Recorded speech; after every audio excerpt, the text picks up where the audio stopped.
Assalamualaikum warahmatullahi wabarakatuh. Tabi'un. Innal hamdalillah nahmaduhu wa nasta'inuhu wa nastaghfiruhu wa na'udzu billahi min syururi anfusina wa min sayyiati a'malina. May yahdihillahu fala mudilla lahu wa may yudlilhu fala hadiya lahu. Asyhadu an la ilaha illallah wa asyhadu anna Muhammadan abduhu wa rasuluh la nabiyya ba'da. Yang terhormat Kepala Sekolah SMA Negeri 1 Pringsewu, Bapak Sujarwo, Magister Pendidikan, yang diwakili oleh Wakil Kurikulum Bapak Agustian Han Hidayat, Magister Pendidikan.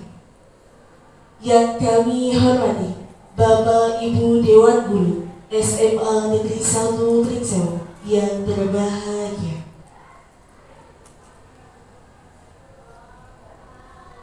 Puji syukur kehadirat Allah yang Maha Ghafur yang telah memberikan nikmat yang tak terukur, agar kita selalu bersyukur dan bertafakur bi qaulina alhamdulillah. Sanjungan salawat dan salam semoga selalu tercurahkan kepada junjungan kita, yakni Nabi Agung Muhammad sallallahu alaihi wasallam, yang berbudi luhur, yang selalu jujur sehingga Islam masyhur dari barat sampai timur.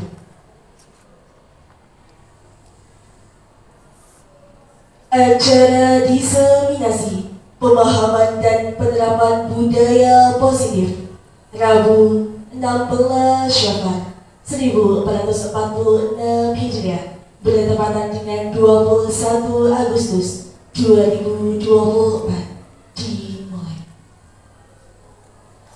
Hadirin yang kami hormati, untuk mendapat ridho dari Allah Subhanahu wa Ta'ala dan agar acara berjalan dengan lancar, marilah kita buka dengan mengucap lafaz basmalah. Bismillahirrahmanirrahim.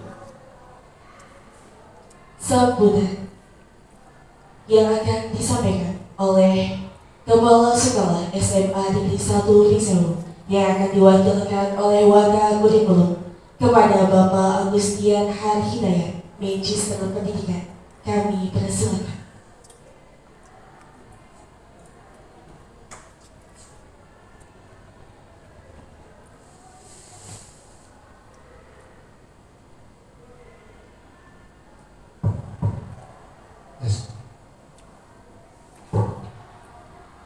Bismillahirrahmanirrahim. Assalamualaikum warahmatullahi wabarakatuh. Waalaikumsalam warahmatullahi wabarakatuh. Selamat siang, selamat sejahtera untuk kita semua. Tabi'un. Ya Bun. Alhamdulillah, bersyukur atas kehadirat Allah Subhanahu wa Ta'ala, Tuhan Yang Maha Esa, karena pada siang hari ini Bapak Ibu berkenan hadir di aula dalam rangka memenuhi undangan Bu Indah Nur Komala Dewi, Sarjana Pendidikan, yang notabene beliau adalah guru pendidikan sejarah. Namun pada siang hari ini Bapak Ibu hadir di aula ini bukan untuk belajar sejarah ya Bu Indah ya, tapi dalam kaitan Bu Indah pada siang hari ini mengundang Bapak Ibu semua, teman-teman sejawat, kaitannya tugas beliau di pendidikan guru penggerak angkatan 10, yang mana Bu Indah sekarang masih mohon maaf, angkatan 11, sudah sampai di modul 1.4. Nah, perlu Bapak Ibu semua ketahui bahwasanya sebelumnya saya mohon maaf suaranya sudah mulai habis semalam konser.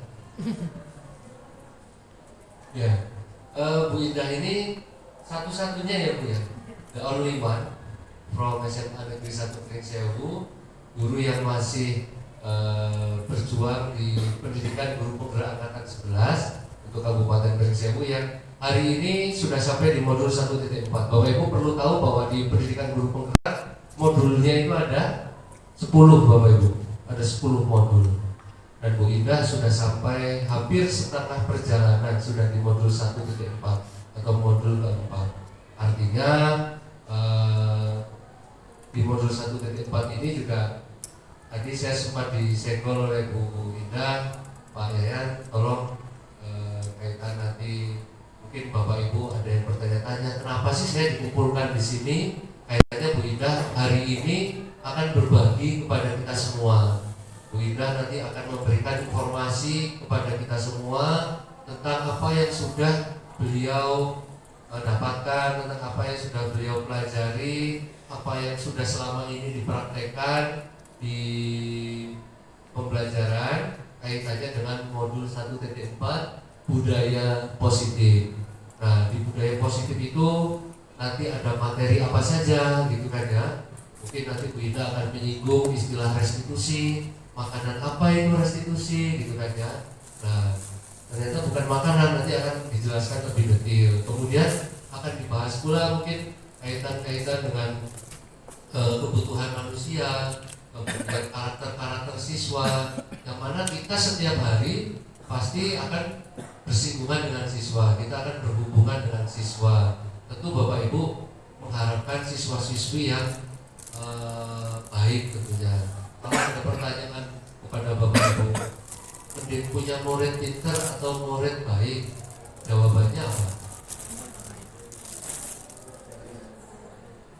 Murid baik dan pintar, gitu ya. Tapi kalau disuruh milih, pasti Bapak Ibu akan memprioritaskan yang apa? Baik dulu. Nah, sama di modul 1.4 memang fokusnya adalah bagaimana cara membentuk budaya positif di antara siswa, di antara guru, terutama nanti bagaimana implementasinya di kelas. Dan mungkin saya yakin betul Bu Indah sudah mempraktekkan kesepakatan atau keyakinan kelas ya, keyakinan bersama. Nah, nanti Bapak Ibu akan banyak lah mendapatkan informasi. Yang jelas bila perlu nanti ini informasinya sampai jam 8 malam kan ya Bu Indah ya. Ya, Bapak Ibu nanti akan menyimak penjelasan dari Bu Indah. Semoga jangan dilihat siapa yang berbicara, tapi lihatlah apa yang disampaikan ya. Kalau dari kami, saya yang memang sudah kebetulan sudah tahu duluan kaitan dengan materi ini, saya setuju sekali bahwa materi ini memang harus selalu didiseminasikan karena dampaknya akan sangat bagus bagi Bapak Ibu guru semuanya. Kemudian kalau nanti seandainya Bu Indah bisa juga membagikan pengalaman-pengalaman yang sudah dilakukan kaitan dengan bagaimana cara restitusi ke siswa, bagaimana cara menyusun keyakinan kelas pada siswa, mudah-mudahan bisa menginspirasi untuk Bapak Ibu semua. Nah, dan mudah-mudahan bagi Bapak Ibu yang belum bergabung di program pendidikan guru penggerak bisa untuk mengikuti di angkatan-angkatan berikutnya. Angkatan 12 sudah akan dibuka, kuotanya banyak Bapak Ibu ya. Nah, yang jelas program ini menyenangkan. Coba dilihat wajah Bu Indah, kan selalu happy, bukti bahwa program pendidikan guru penggerak ini sangat menyenangkan ya. Hampir sebulan sekali ada kegiatan lokakarya, senang. Coba dilihat, kalau Bu Indah tidak senang pasti cemberut gitu kan ya. Gitu Bapak Ibu ya. Mudah-mudahan apa nanti yang disampaikan kita bisa bermanfaat bagi kita semua ya. Kemudian bisa berdampak tentunya kepada murid-murid kita Bu Indah. Nah, dari saya atas nama kepala sekolah mungkin ini saja yang bisa disampaikan. Tetap sekolah akan selalu memotivasi, mensupport apapun kegiatan Bapak Ibu guru selama itu demi mengembangkan kompetensi diri dan berdampak kepada sekolah. Mudah-mudahan semangatnya Bu Indah ini nanti akan diikuti oleh Bapak Ibu guru yang lain di angkatan-angkatan berikutnya. Terus berjuang, semoga lancar sampai lulus. Dan saya cukup, kurang lebihnya mohon maaf.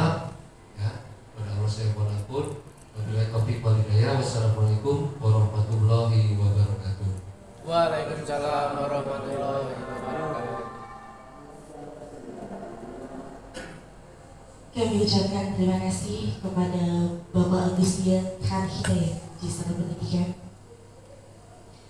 Acara selanjutnya yakni diseminasi, pemaparan dan pemahaman penerapan budaya positif yang akan disampaikan oleh Ibu Indah Nurul Komala Dewi, Sarjana Pendidikan. Kepadanya kami persilakan.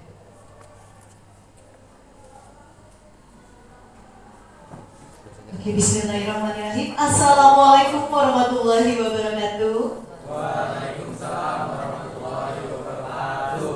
Selamat siang Bapak Ibu semuanya. Tapi pun. Ya pun. Alhamdulillahirrahmanirrahim. Assalatu wassalamu ala asrofil anbiya'i wal mursalin wa ala alihi wa sahbihi ajmain, amma ba'du. Yang terhormat Bapak Agustian Kahar Hidayat, Magister Pendidikan selaku Waka Kurikulum SMA Negeri 1 Pringsewu, dan yang saya hormati Bapak Ibu Guru Hebat SMA Negeri 1 Pringsewu.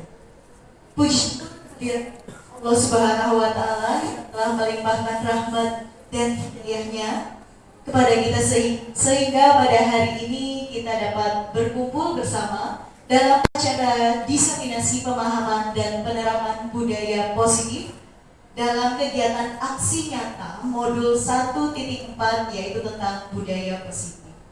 Dan sholawat teriring salam marilah kita sanjung agungkan kepada junjungan kita Nabi besar Muhammad Sallallahu Alaihi Wasallam yang kita nantikan syafaat. Amin ya rabbal alamin. Baik Bapak Ibu, sebelumnya saya ucapkan terima kasih yang sebesar-besarnya karena telah berkenan membersamai saya dalam kegiatan diseminasi pemahaman dan penerapan budaya positif. Dan terima kasih juga saya ucapkan kepada pihak sekolah yang amat sangat mendukung kegiatan para dewan gurunya, terutama dalam pengembangan dirinya, dan di mana di sini juga saya didukung dalam pengembangan diri pendidikan guru penggerak. Baik Bapak Ibu, nah terkait dengan diseminasi pemahaman budaya dan penerapan positif akan saya sampaikan, namun sebelumnya Bapak Ibu, mari kita saksikan video ini terlebih dahulu. Biar gue beritahu pada kau harus mengibaskan handuk seperti ngomong kosong apa lagi yang kau bicarakan. Kau lihat kan?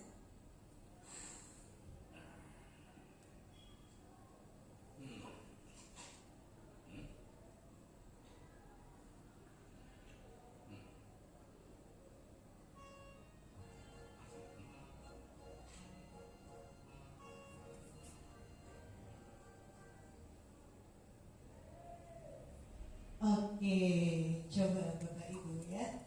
Kira-kira apa nih yang bisa kita ambil dari video tadi? Kira-kira apa Bapak Ibu? Kira-kira apa? Boleh disampaikan? Tentang apa sih video ini tadinya?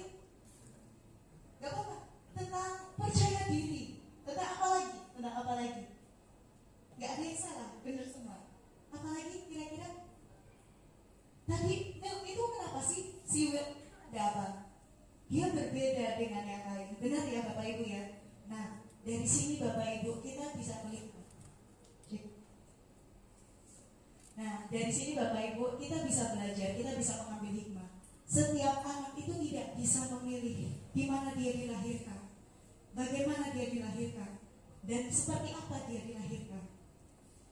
Artinya, kita haruslah menjadi orang yang bisa membangun kepercayaan diri orang itu. Nah, ibarat kata tadi si Will itu, ibaratnya dia dibully karena dia berbeda. Benar ya Bapak Ibu ya, tadi ya dibully. Bahkan sampai dia tidak percaya diri, dia merenung. Kenapa aku berbeda? Nah, untuk itu Bapak Ibu, dia mulai muncul percaya dirinya ketika apa? Ketika ada orang yang memberinya semangat. Benar ya Bapak Ibu ya? Ketika ada yang menghargainya. Nah, itu juga yang terjadi pada anak-anak didik kita Bapak Ibu. Ketika kita melihat sesuatu yang berbeda dari anak didik kita, pasti anak didik kita itu memiliki hal yang unik. Kalau menurut kita pasti seperti itu ya. Setiap manusia itu unik, termasuk anak didik kita. Kita tidak bisa menyamakan mereka, kita tidak bisa menjudge mereka yang A, B, C dan sebagainya. Bagaimana kita sebagai guru kita memahaminya? Kita memberi dukungan dengan apa yang ada dalam dirinya. Karena ingat Bapak Ibu, tugas kita sebagai pendidik adalah menuntun, bukan menuntut. Menuntun apa? Menuntun apa yang sudah ada dalam dirinya agar potensinya, agar apa yang ada dalam dirinya itu bisa berkembang sesuai dengan pemikiran dari Ki Hajar Dewantara. Nah, terkait dari pendidikan menurut Ki Hajar Dewantara, Bapak Ibu, anak adalah pribadi yang unik. Nah, tadi yang sudah saya sampaikan ya, yang tadi ya, mereka bukanlah kertas putih yang kosong, melainkan mereka sudah memiliki bakat dan potensi yang ada dalam dirinya sesuai dengan kodratnya, baik itu kodrat alam maupun kodrat zaman. Kodrat alam itu yang seperti apa Bapak Ibu? Kodrat alam itu adalah bagaimana lingkungannya, bagaimana dia potensinya, bagaimana minat bakatnya, apa yang ada dalam dirinya, bagaimana di lingkungan keluarganya, itu adalah kodrat alamnya. Sedangkan kodrat zamannya bagaimana perkembangan zaman di masa sekarang.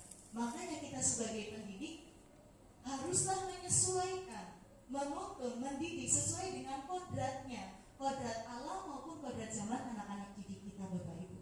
Karena apa? Menurut Ki Hajar Dewantara, pendidikan itu haruslah berpihak pada murid. Artinya pendidikan haruslah berfokus pada murid. Ingat, sasaran kita sebagai guru adalah murid, murid, dan murid. Benar ya Bapak Ibu ya? Nah, kita nggak boleh melupakan itu Bapak Ibu. Jangan sampai yang istilah kita, kalau menurut Ki Hajar Dewantara, pendidikan itu harus menuntun, bukan menuntut. Karena apa? Anak-anak didik kita itu bukan kertas putih Bapak Ibu. Anak-anak didik kita itu sudah memiliki potensi dalam dirinya. Bagaimana caranya kita sebagai guru mengembangkan dan menebalkan apa yang sudah ada dirinya, bahkan menggali apa yang selama ini mereka minati, apa yang selama ini mereka inginkan. Gak boleh kita menjudge, kamu harus pintar sejarah, kamu harus pintar matematika, kamu harus ini, kamu harus itu. Tidak seperti itu Bapak Ibu. Karena pendidikan sejatinya haruslah menuntun, bukan menuntut. Karena dasarnya menurut Ki Hajar Dewantara, pendidikan haruslah menghamba pada murid. Bagaimana murid harus menjadi sasaran utama kita. Seperti itu ya Bapak Ibu ya. Nah, untuk selanjutnya, sebenarnya terkait dengan apa yang akan disampaikan pada hari ini, yaitu bagaimana kita dapat menerapkan disiplin positif di sekolah kita Bapak Ibu. Nah, terkait disiplin positif, apa itu disiplin positif? Kalau mungkin kita tahu disiplin itu apa ya Bapak Ibu ya? Disiplin itu adalah sikap, ketaatan, dan kepatuhan terhadap nilai-nilai yang diyakini. Berarti disiplin ini mengarah ke hal yang positif ya Bapak Ibu ya. Nah, di sini maksud dari disiplin positif adalah cara. Nah, cara yang digunakan untuk membentuk sikap mandiri anak tanpa adanya hadiah dan hukuman. Maksudnya seperti apa nih? Nah, jadi disiplin positif di sini, disiplin positif maksudnya anak bisa menerapkan atau meyakini hal-hal atau sikap yang positif itu tanpa terperintah, tanpa iming-iming motivasi hadiah, tanpa takut akan hukuman. Nah, apabila itu benar-benar sudah terjadi, maka itulah terjadi yang namanya disiplin positif. Jadi anak menyadari, oh aku nggak boleh terlambat karena memang ada hal yang nggak boleh aku lewatkan. Oh, aku tidak boleh membolos karena kesadaran dirinya, bukan karena oh aku nggak mau bolos karena nanti sama Bu Indah dihukum nih suruh lari lapangan. Wah, itu kan hukuman ya Bapak Ibu ya. Nah, atau misalnya oh aku kalau misalnya disiplin berangkat terus setiap hari nanti aku dapat hadiah gitu ya. Nah, itu sebenarnya berarti baru disiplin, tapi disiplin positifnya belum terlaksana. Yang sekarang kita coba terapkan di sekolah kita adalah disiplin positif, di mana anak melakukan hal-hal pendisiplinan itu karena kesadaran dalam dirinya. Nah, seperti apa ya penerapannya agar hal itu bisa dilakukan? Nah, cara yang bisa kita upayakan adalah dengan membuat keyakinan, misalnya keyakinan kelas ataupun keyakinan sekolah.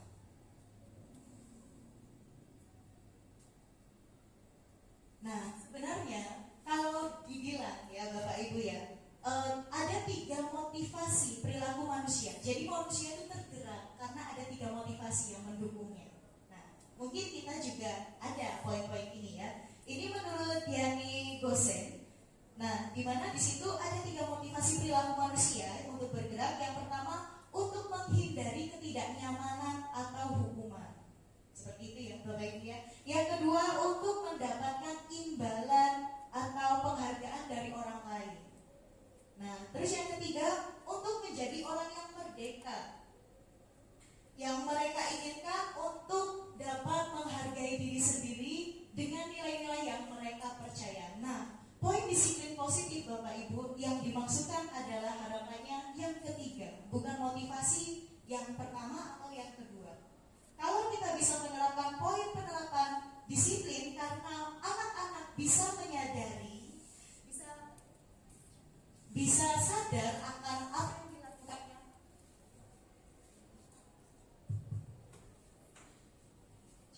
Bisa menyadari akan apa yang dilakukannya karena keinginannya.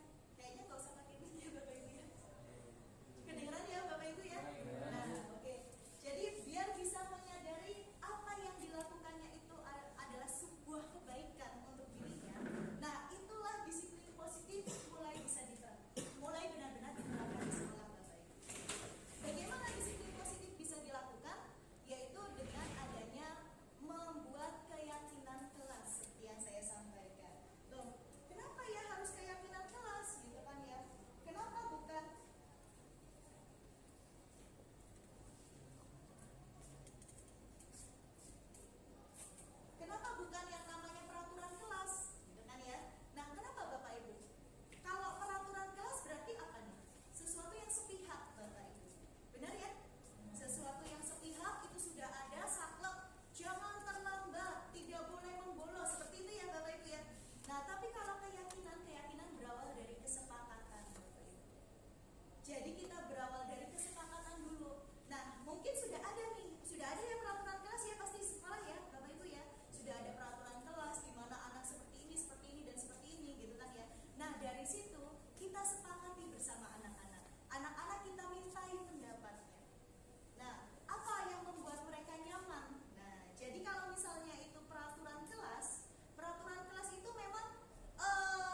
Bu Lydia ya.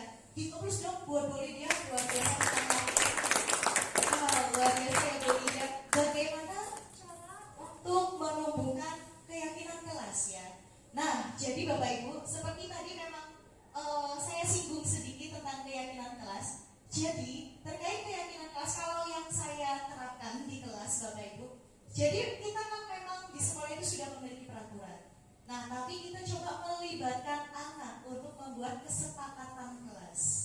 Nah, ketika kita membuat kesepakatan kelas, kenapa anak yang kita libatkan? Karena anak yang berproses. Kita membuat mereka untuk lebih nyaman. Dan kita menggali mau seperti apa kelas kita. Seperti itu ya Bapak Ibu ya. Nah, jadi anak-anak kita libatkan dalam membuat kesepakatan kelas ketika mungkin boleh ditulis atau pakai sticky note, semua anak berpendapat. Lalu kita sepakati mana yang mau kita gunakan, yang sepakat dan tidak sepakat oleh anak-anak didik kita. Nah, terus bedanya peraturan dengan keyakinan, Bapak Ibu. Kalau untuk keyakinan, nah kalau peraturan kan ada bahasa dilarang, tidak boleh, jangan, begitu ya Bapak Ibu ya. Nah, kalau untuk keyakinan kelas diupayakan dengan menggunakan bahasa yang positif. Bagaimana? Nah, coba dihilangkan kata-kata dilarang, jangan, tidak boleh. Kenapa? Karena jujur saja otak kita itu menolak kata jangan. Benar nggak Bapak Ibu? Benar ya? Coba Bu lihat, Bu Lydia ya, jangan oleh ke belakang coba. Nah ya, oke, berarti fokus ya. Nah, kenapa? Karena ketika kita bilang jangan menoleh, tapi malah menoleh, ya nggak? Terus ketika bilang jangan mengintip kardus ini, malah akhirnya penasaran apa yang ada di dalam kardus ini. Iya benar nggak? Benar ya? Karena apa? Sebenarnya kalau pernah saya baca, otak manusia itu seperti seolah-olah menolak kata jangan, seolah-olah kata jangan itu dihilangkan, dan seolah-olah ketika jangan mendekat, malah mendekat, ada apa gitu kan ya, malah penasaran. Nah, makanya dibuat dengan kosakata atau bahasa yang lebih positif, dan kita juga tumbuhkan dengan adanya seperti memberikan motivasi atau penjelasan mengapa harus demikian. Misal yang tadinya kalau peraturan sekolah atau peraturan kelas itu dilarang membolos, gitu ya Bapak Ibu ya. Nah, kita ubah kesepakatan kelas, mungkin anak-anak akan menulis tidak boleh membolos. Nah, kata-kata itu dibuat menjadi positif. Seperti apa misalnya? Harus mengikuti pembelajaran dengan nyaman. Nah, seperti itu, dengan baik. Nah, jadi kita hilangkan, kita ubah dengan menjadi kalimat yang positif. Lalu kita jelaskan kenapa sih harus yang seperti ini, gitu kan ya. Kenapa harus mengikuti pembelajaran dengan baik? Karena nanti kalau kalian nggak mengikuti pembelajaran, nanti kalian ketinggalan sama pelajarannya. Nanti kalian nggak fokus, benar nggak? Nah, pasti anak-anak akan jawab benar, gitu ya. Terus kalian sepakat nggak kalau kita pakai kesepakatan ini? Sepakat. Nah, dari situlah ketika kita menggali dan memberikan motivasi itu, itulah akan muncul kesadaran. Oh iya ya, kalau membolos ini seperti ini. Atau misalnya yang sering banget nih, jangan mencontek. Ketika ulangan jangan mencontek gitu ya.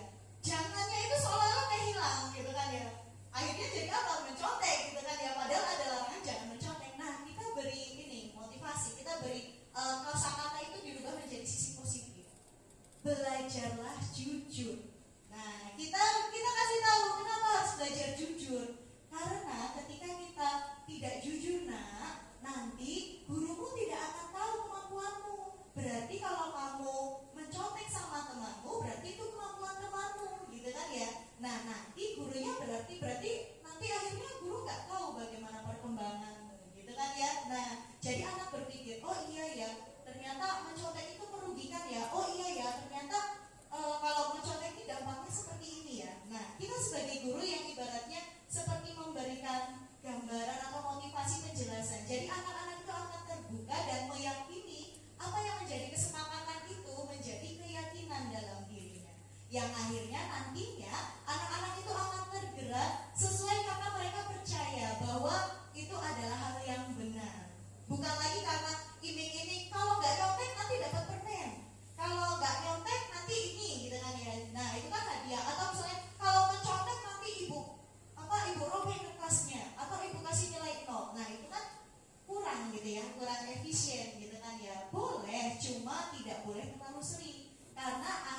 kalau terlalu sering, nanti kesadaran intrinsik dalam diri anak itu akan berkurang, Bapak Ibu. Seperti itu ya.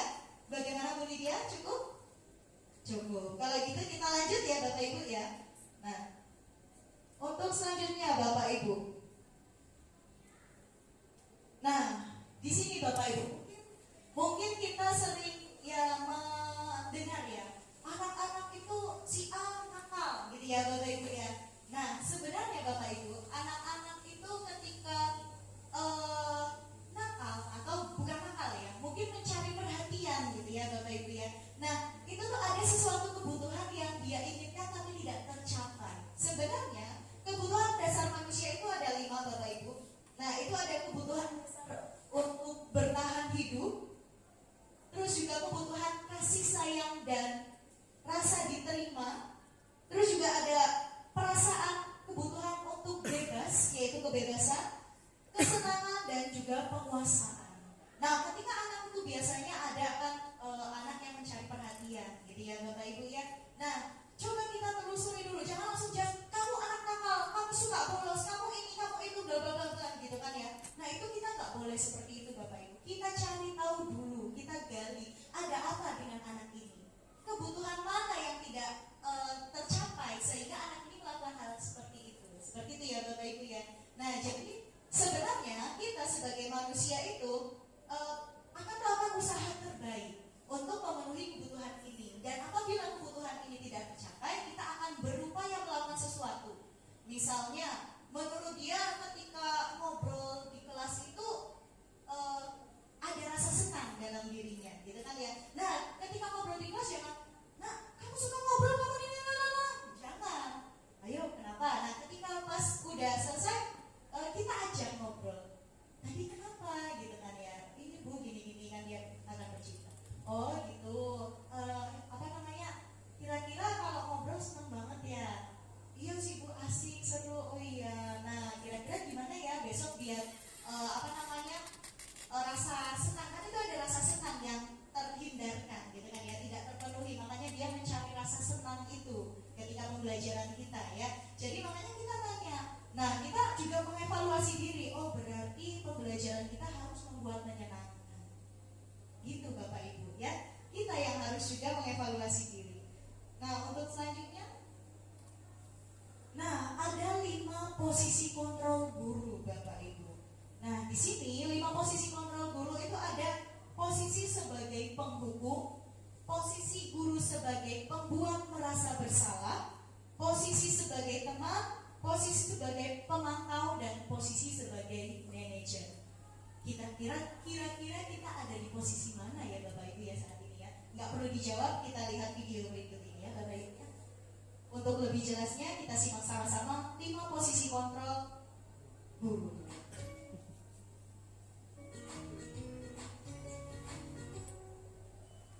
Salam bahagia Ibu dan Bapak Guru hebat. Dalam penerapan disiplin positif restitusi, salah satu program yang dikembangkan adalah 5 posisi kontrol. 5 posisi kontrol dalam restitusi adalah proses perjalanan seorang pendidik agar dapat mengenali dirinya. Pada video kali ini, kita akan membahas tentang 5 posisi kontrol yang dikembangkan oleh Diane Gosson dan contoh penerapannya.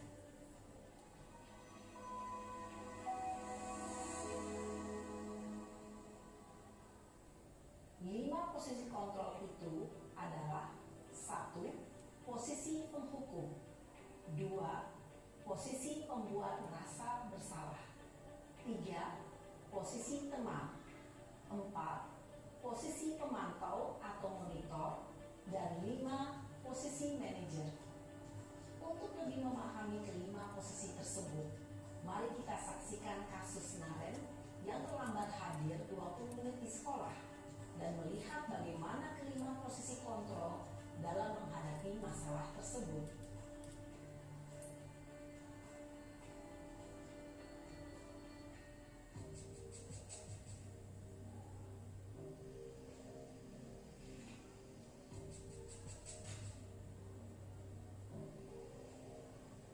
Naren,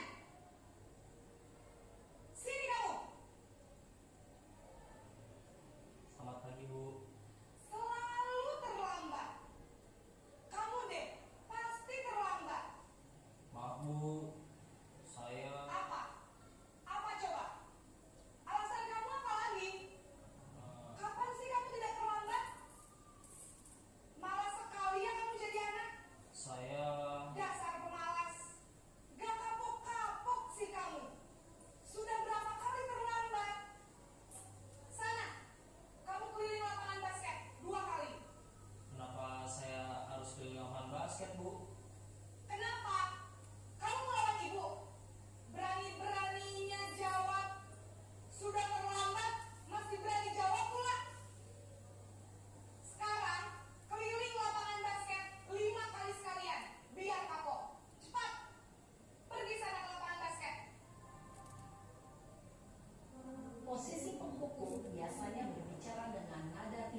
Posisi pembuat rasa bersalah berbicara dengan nada tenang, cenderung lembut, namun kata-kata yang diutarakan membuat murid merasa menjadi orang yang gagal, memandang buruk dirinya sendiri, merasa tidak berharga, dan tidak sanggup membahagiakan orang lain.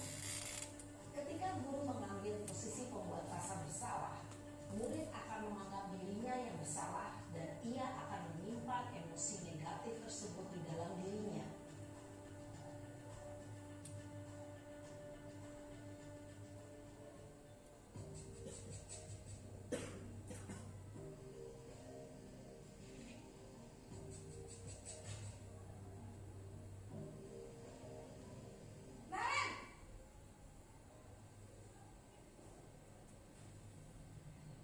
Selamat pagi, Bu. Wah, sudah jam berapa ini, Nak? Terlambat lagi ya, sayang? Iya, Bu. Habis ibu saya lupa membangunkan saya, Bu. Kamu malah menyalahkan ibu kamu. Kamu bukannya anak yang larinya paling kencang. Kok terlambat sih? Iya, Bu. Saya memang terlambat bangun tadi. Jadi, biarpun saya lari kencang, tetap nggak kekejar, Bu. Ya sudah sana. Nanti lain kali larinya lebih kencang lagi ya. Biar gak terlambat lagi. Bikin seneng ibu. Demi ibu. Bisa kan? Bisa lah, Bu. Ya sudah sana masuk kelas. Ibu beresin urusan absen kamu. Kamu ini ada-ada saja. Dalam posisi teman, guru berbicara dengan nada suara ramah, akrab, cenderung bersenda gurau untuk menjaga suasana tetap santai. Murid akan merasa senang, aman, dan akrab dengan guru. Identitas yang tercipta adalah identitas sukses atau berhasil. Namun, perlu diingat, karena ini masih dorongan eksternal, maka ada faktor ketergantungan dari murid kepada orang tertentu. Di sini, guru absennya, sehingga di lain waktu, murid bisa berperilaku baik, namun hanya kepada orang-orang tertentu saja.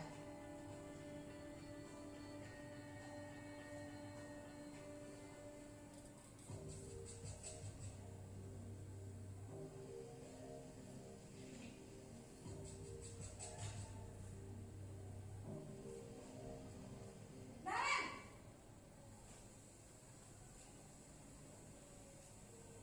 Selamat pagi, Bu. Naren, apa peraturan sekolah kita tentang jam berapa kita harus masuk sekolah, Nak? Kita harus di sekolah jam 7, Bu. Iya betul, sekarang sudah jam 7.20. Naren sudah tahu konsekuensinya jika terlambat hadir. Paham, Bu. Saya harus tinggal kelas pas jam istirahat selama 20 menit. Iya benar, konsekuensinya demikian. Jadi nanti jam 9.30 pas istirahat, kamu harus tinggal di kelas, kerjakan tugas tambahan untuk ketertinggalan kamu, ya? Baik, Bu. Posisi pemantau mengandalkan penghitungan atau data untuk mengontrol murid.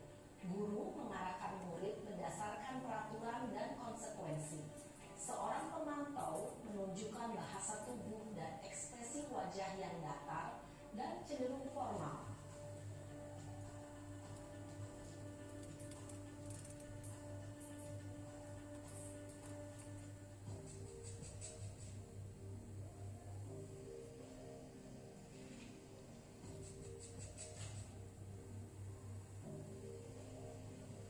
Naren!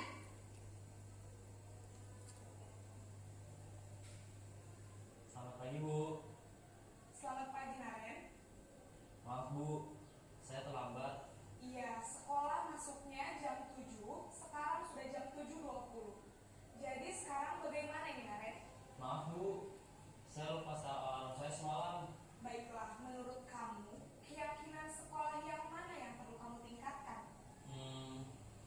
Menghargai diri sendiri dan orang lain mungkin ya, Bu.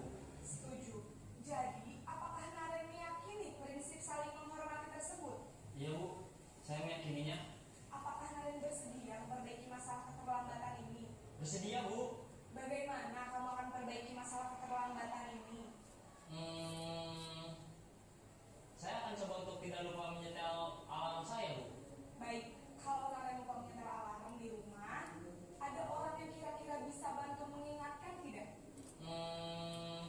Ada, Bu. Kakak saya, Kak Emma. Ada lagi selain Kak Emma? Selain Kak Emma, ada ibu saya. Baik, jadi yang mengingatkan Naren adalah Kak Emma dan ibu kamu ya? Kira-kira akan mulai setel alarm kapan nih Naren? Setelah pulang sekolah, akan segera saya lakukan. Baik, jadi Naren akan setel alarm untuk bangun besok pagi dan akan diingatkan oleh kakak dan ibunda Naren ya. Ada lagi yang mungkin perlu dilakukan Naren agar tidak terlambat bangun lagi? Tidak ada, Bu. Baik Naren, terima kasih untuk kerjasama kamu. Sekarang kamu perlu kembali ke kelas untuk belajar. Baik, Bu. Terima kasih. Posisi manajer adalah posisi kontrol yang disarankan untuk membimbing murid memiliki sikap disiplin yang positif, yaitu murid yang mandiri, bertanggung jawab, dan dapat memecahkan masalah. Tujuan dari posisi ini adalah agar murid dapat berefleksi atas tindakannya. Guru akan dengan tulus memberikan pertanyaan-pertanyaan bermakna, sehingga membuat murid dapat belajar dari kesalahannya dan mencari sebuah solusi untuk menyelesaikannya. Ibu dan bapak guru hebat, setelah mengamati adegan kelima posisi kontrol tadi, kira-kira posisi mana yang paling ideal? Posisi mana yang dapat menunjang motivasi intrinsik murid? Ya, tentu posisi manajer. Posisi ini memang posisi ideal yang ingin dituju setiap pendidik. Pada posisi inilah, guru dapat menerapkan disiplin positif yang berpihak pada murid, yang memerdekakan murid. Perjalanan seorang pendidik tentunya tidak mudah untuk sampai pada posisi seorang manajer. Namun, tujuan kita pasti, yaitu menciptakan murid-murid yang mandiri, merdeka, dan bertanggung jawab.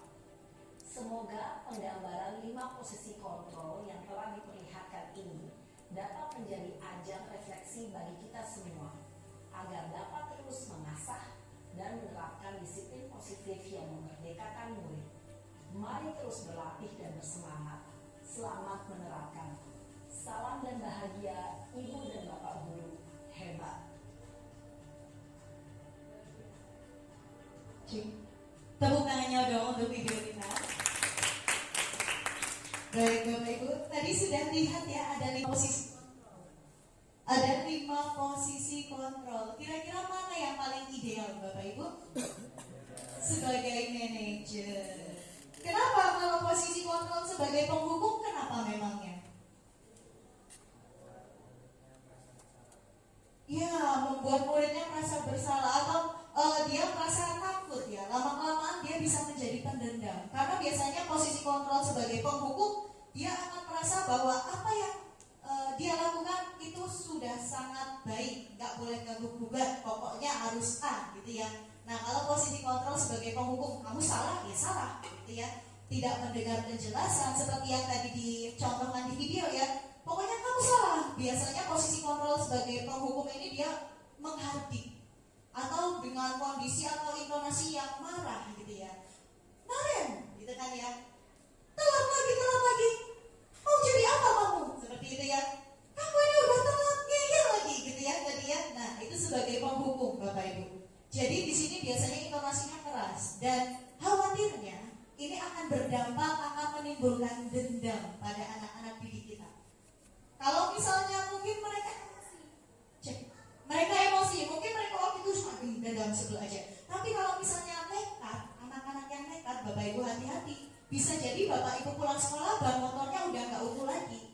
Bisa jadi udah kempes, udah ada paku di sana. Karena apa? Karena ada dendam itu tadi Bapak Ibu. Jadi hati-hati kalau misalnya posisi kontrol kita sebagai penghukum. Nah, untuk selanjutnya tadi posisi membuat merasa bersalah. Nah, ini Bapak Ibu. Suaranya lembut. Naren, kok kamu telat lagi sih nak? Kamu gak kasihan sama ibu? Kan ibu jadi dimarah sama kepala sekolah. Naren, nah gitu ya. Jadi orang itu merasa gak nyaman karena merasa, oh anak didik kita jadinya akhirnya merasa merasa bersalah gitu kan. Jadi merasa oh iya aku salah ya, oh iya, akhirnya nanti lama-lama dia akan merasa, oh berarti aku sudah mengecewakan bapak ibu guru, oh aku sudah mengecewakan orang tuaku, yang nantinya dampaknya akhirnya bapak ibu khawatirnya anak itu tidak akan percaya diri lagi dengan dirinya, karena merasa aku apa yang aku lakukan nanti akan mengecewakan, seperti itu. Jadi makanya posisi merasa bersalah ini nantinya mengkhawatirkan ketika anak-anak didik kita tidak percaya diri, dan bahkan yang paling mengkhawatirkan lagi, anak-anak dalam posisi merasa bersalah karena merasa dirinya selalu bersalah, dia akan memendam apa yang ada dalam dirinya. Yang nekatnya, seandainya nekat, nanti apabila emosi itu selalu dipendam, bisa jadi dia akan melukai dirinya sendiri. Itu yang berbahaya Bapak Ibu. Itu yang gak mau kita kita terapkan. Kenapa posisi merasa bersalah ini kurang baik? Karena ada efek itu ternyata Bapak Ibu. Terus ada lagi tadi posisi sebagai teman. Nah, kalau posisi sebagai teman ini tadi ada dampak positifnya ya Bapak Ibu ya, karena bahasanya santai, dengan bercanda gitu ya. Terus habis itu juga menumbuhkan rasa kayak kedekatan dengan murid. Tapi ternyata Bapak Ibu itu juga kurang efektif. Karena apa? Ternyata jika kita terapkan posisi kontrol sebagai teman, anak-anak akan merasa kita sebagai teman nih, mereka akrab dengan kita, dan bisa jadi mereka akan semena-mena sama kita, semaunya mereka. Dan bahkan mungkin untuk anak-anak yang menurut gitu ya, mereka hanya akan termotivasi atau tergerak karena dari ibu A atau ibu B yang memposisikan dirinya sebagai teman. Tapi ketika ibu C, dia nggak mau nurut lagi. Nah itu yang dikhawatirkan Bapak Ibu. Jadi posisi kontrol sebagai teman itu kurang efektif karena dia adalah unsur ekstrinsik. Motivasinya karena, oh iya karena Bapak atau Ibu guru ini dekat nih sama saya, makanya harus saya ikutin. Tapi ketika sama si guru C nggak dekat, ya udah nggak ngikutin gitu kan ya. Nah itu dampak negatifnya. Ternyata ada positif ada negatifnya ya Bapak Ibu ya. Nah untuk selanjutnya ada lagi nih posisi kontrol sebagai apa Bapak Ibu? Sebagai pemantau atau monitor. Nah kalau pemantau atau monitor beda nih sama yang tadi penghukum. Bedanya apa? Kalau penghukum kan menghardik ya langsung, kamu salah, kamu ini, kamu itu, gitu ya, dia marah-marah gitu ya. Kalau pemantau dia lebih kayak ke Naren, dia data. Naren, kamu berangkat jam berapa sekarang? Ini udah berapa menit telatnya?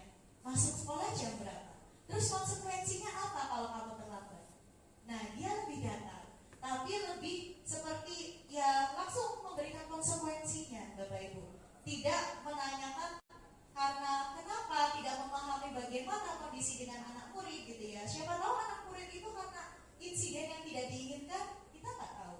Misalnya banyak bocor di jalan gitu kan ya. Nah kalau posisi sebagai pemantau, dia nggak mau tahu dengan alasan itu, tapi dia menerapkan konsekuensi. Mungkin dia mendengarkan, oh gitu, ya udah karena sekarang kamu telatnya sekian, karena sesuai dengan peraturan kamu harus misalnya membersihkan kamar mandi, atau misalnya kamu harus A, kamu harus B sesuai konsekuensi yang diterapkan gitu kan ya. Nah itu posisi sebagai pemantau. Kalau tadi sebagai penghukum langsung memberikan hukuman gitu ya, langsung kayak marah-marah, pokoknya apa yang saya lakukan harus dilakukan. Tapi kalau pemantau itu lebih menerapkan lagi apa konsekuensi yang atau peraturan yang berlaku di sekolah. Seperti itu bedanya ya Bapak Ibu ya.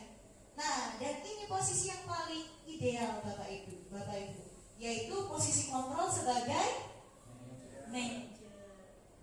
manajer ya Bapak Ibu ya. Kenapa posisi kontrol sebagai manajer ini ideal Bapak Ibu? Jadi posisi kontrol sebagai manajer ini dia mencoba untuk mendengarkan terlebih dahulu, terus juga membuat anak mencari solusi. Nah, mengajak berkolaborasi. Kira-kira apa yang sebaiknya besok dilakukan? Jadi anak yang menggali solusi untuk dirinya sendiri.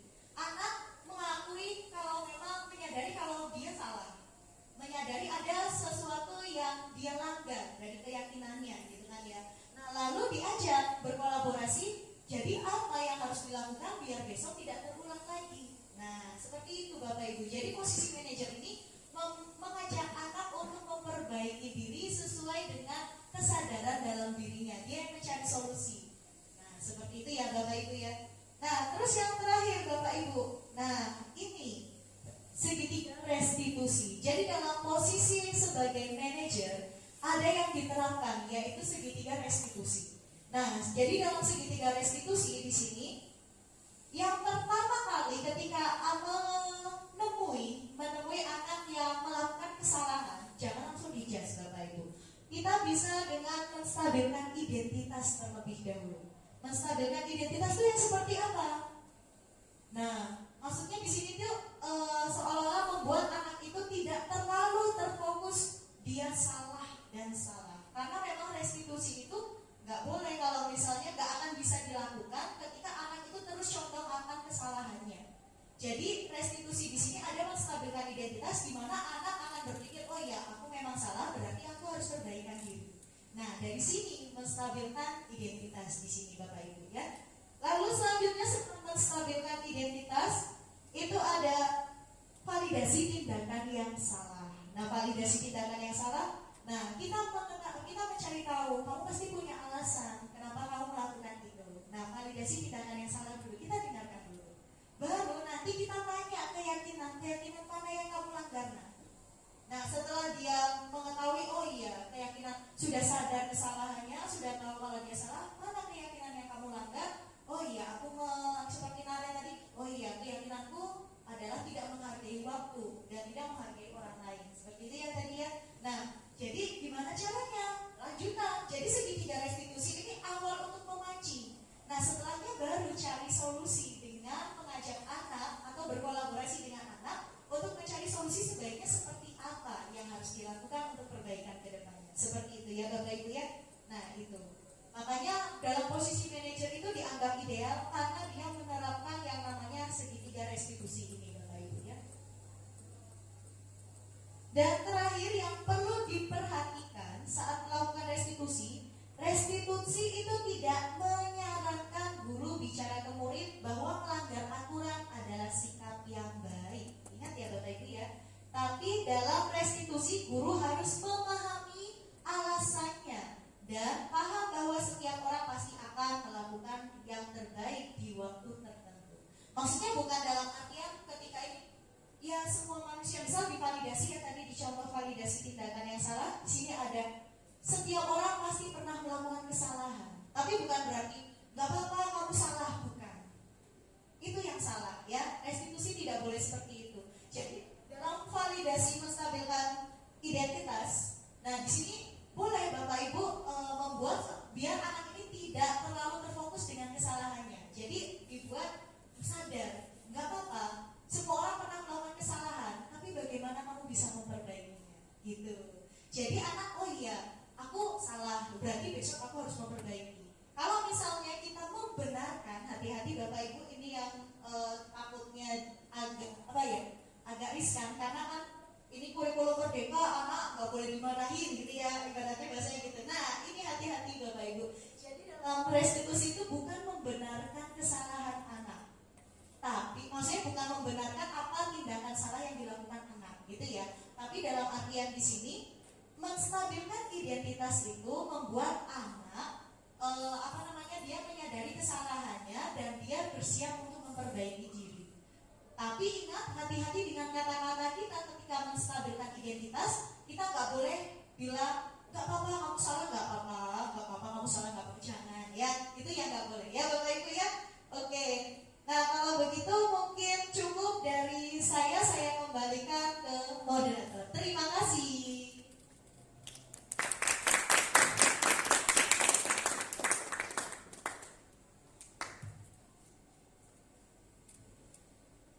Dia tadi pemaparan diseminasi pemahaman dan penerapan budaya positif yang telah kita dengar bersama. Luar biasa apa yang telah disampaikan oleh Ibu Ida. Semoga kedepannya SMA kita bisa lebih baik lagi. Selanjutnya yakni sesi diskusi, kami persilakan kepada Bapak Ibu yang ingin bertanya. Ya, silakan. Bapak dengan Bapak siapa?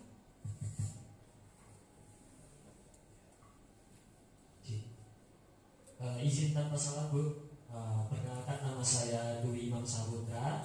Di sini izin bertanya, ketika anak sudah menerima restitusi atas kesalahan yang diperbuat, namun tetap berulang kali mengulangi perilaku yang sama.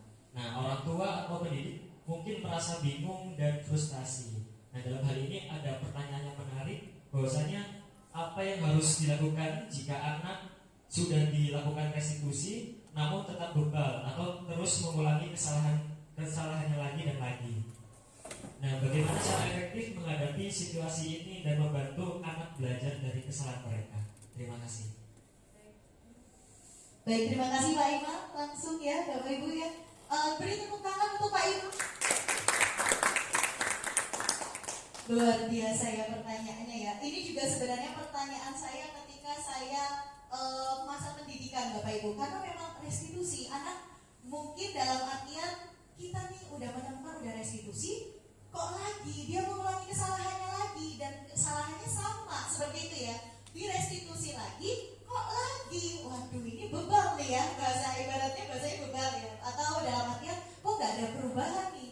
Apa yang salah? Apa yang harus kita lakukan? Nah, jadi ini memang diskusi saya dengan fasilitator, pengajar praktik dan juga instruktur pada saat itu, apa yang harus dilakukan jika mengalami kondisi yang seperti ini Bapak Ibu. Nah, jadi kita kembali lagi ketika kita melakukan restitusi, ingat Bapak Ibu, ketika kita restitusi artinya jangan memberikan konsekuensi. Nah, ini yang harus diperhatikan ya. Segitiga restitusi, ketika di situ ada ibaratnya anak mencari solusi atas perbaikannya, berarti jangan dikasih konsekuensi. Itu yang perlu diperhatikan. Kalau dia sudah mencari solusi, kita nggak boleh memberikan konsekuensi. Nah, kalau semisal besoknya kok ternyata anak itu yang tadi udah kita restitusi, dia udah mencari solusi, kok ternyata mengulangi lagi kesalahan yang sama, kita refleksi dalam diri kita dulu. Apa mungkin ada sesuatu yang salah dalam restitusi kita? Yang pertama, kita cari dulu, ada yang salah nggak ya? Kita merefleksikan diri. Atau ada tahap yang mungkin tertinggal nggak ya, yang membuat kurang lebihnya anak itu dalam keyakinannya tidak tumbuh, kesadarannya tidak tumbuh. Nah, gitu ya. Nah, baru kita restitusi lagi setelah kita sepertinya ada nih, kita kurang meyakinkan nih biar anak itu sadar akan keyakinannya. Nah, kita restitusi lagi yang kedua. Nah, di restitusi yang kedua ini kita boleh Bapak Ibu membuat kesepakatan. Kalau yang tadi anak ibaratnya mencari solusi gitu kan, yang mencari solusi misalnya ketika terlambat, oh iya saya akan memasak alarm Bu, dan juga saya akan meminta orang tua saya untuk membangunkan saya agar tidak terlambat gitu ya. Nah, besoknya terlambat lagi, kita restitusi lagi dengan perbaikan refleksi kita di restitusi sebelumnya ya Bapak Ibu ya. Kita coba. Nah, ketika kita sudah perbaikan, kita mencoba lebih meyakini lagi akan keyakinan dalam dirinya untuk tidak terlambat. Di situ kita boleh memberikan seperti kesepakatan nih. Apa ya kalau besok semisal nih perbaikannya apa? Terus kalau besok masih mengulang lagi, apa yang akan diterima atau apa yang akan kamu lakukan? Seperti itu. Boleh Bapak Ibu. Ternyata seperti itu. Jadi gak saklek yang habis restitusi, ya udahlah kurikulum merdeka, udah gak boleh ngasih konsekuensi. Enggak, bukan gitu Bapak Ibu.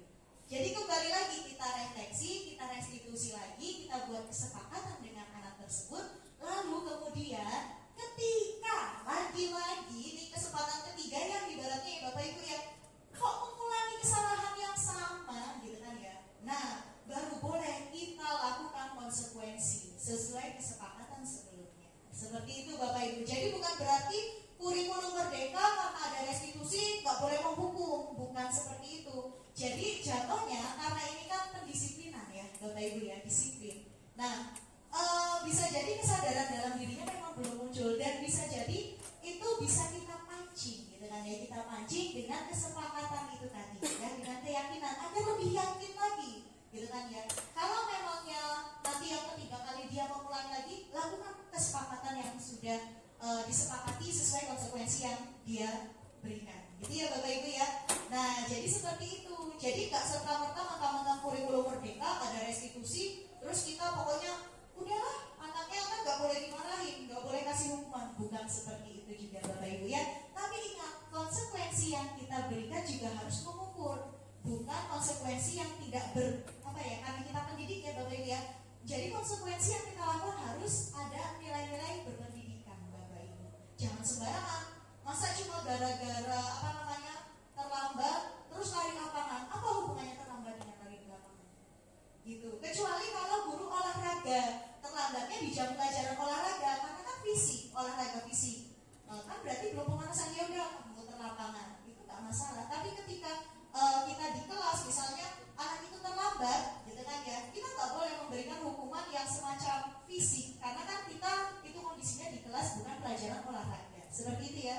Jadi tetap memberikan konsekuensi yang notabene itu adalah mendidik Bapak Ibu. Jangan juga serta-merta kita memberikan konsekuensi basi-basi yang penting anak itu bisa disiplin. Itu berbahaya juga ya Bapak Ibu ya. Cukup Pak Imam? Cukup. Terima kasih Pak Imam. Kalau begitu saya kembalikan ke moderator.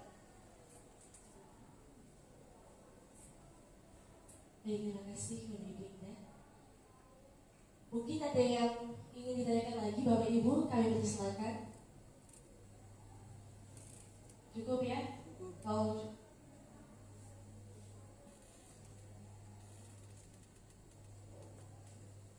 Kalau begitu untuk terakhir ada pernyataan terakhir dari Bu Indah, kami persilakan. Baik, terima kasih Bu Nita ya, Bu Nita atas kesempatannya. Nah, baik Bapak Ibu, karena memang sudah tidak ada ya, cukup ya Bapak Ibu ya, tidak ada pertanyaan lagi. Nah, terakhir dari saya Bapak Ibu, mari kita bersama-sama terapkan hal-hal baik di sekolah dengan menerapkan budaya-budaya positif, dengan harapannya kita dapat menerapkan atau mengembangkan sekolah yang berpihak pada murid dengan menerapkan disiplin positif di sekolah. Oke Bapak Ibu, sekian dari saya. Terima kasih atas perhatiannya dan saya akhiri. Wassalamualaikum warahmatullahi wabarakatuh. Waalaikumsalam warahmatullahi wabarakatuh.